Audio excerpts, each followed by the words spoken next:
তৈরি হয়ে রয়েছিল।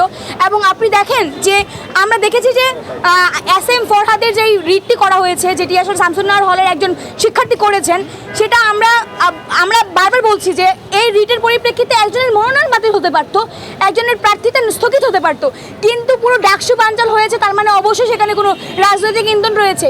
আমরা চাই কোনো মদতপুষ্টতায় কোনো রাজনৈতিক পক্ষপাতিত্বমূলক আচরণ যেন নির্বাচন কমিশন না করে, এবং নির্বাচন কমিশন অতি দ্রুতই এটা স্পষ্ট বার্তা দেবে বলে আশা করি। ধন্যবাদ সবাইকে।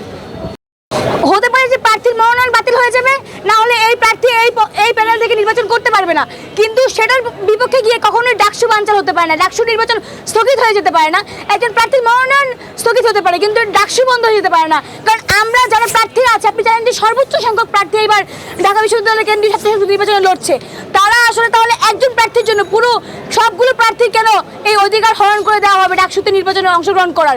আমি একজন প্রার্থী হিসেবে অবশ্যই চাইবো যেন অতি দ্রুত নির্বাচন কমিশন এটার ব্যাপারে স্পষ্ট বার্তা দেয়, এবং আমার একজন প্রার্থী হিসেবে কি করা উচিত, পরবর্তী সময়ে আমি কি করব, সেটা নিয়ে হচ্ছে ওনার স্পষ্ট বার্তা আমরা শুনতে পাই। আচ্ছা, UFT ফার্স্টের সাথে ট্রেড করুন যে কোনো জায়গা থেকে, ক্যাম্পাসে ক্লাসের ফাঁকে, ঢাকার জ্যামে বসে কিংবা ঘরে বসে।